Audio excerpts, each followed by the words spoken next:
Hello guys, nandito ako ngayon sa sa unahan ng barkong ito. At tayo ay nagmamasid sa mga ginagawa ng mga tripulante rito. Kasi aalis na yung aalis na kami. Kami ay papalaot na. Aba, bukas nandun na kami sa aming destinasyon.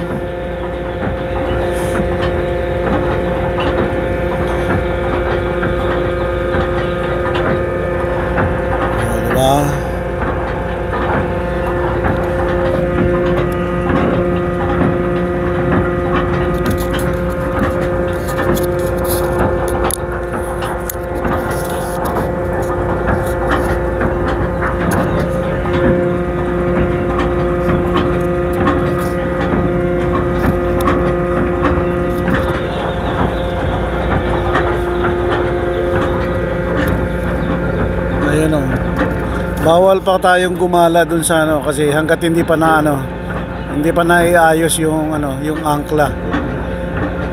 Pag naayos yan, pwede na tayong gumala dun sa sa unahan para makapagmasid-masid.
Yun guys, natapos na naisabit na yung angkla, kaya pagka sila pumasok na doon sa loob, saka naman tayo pupunta doon sa harapan para So thank you for watching guys. Follow for more.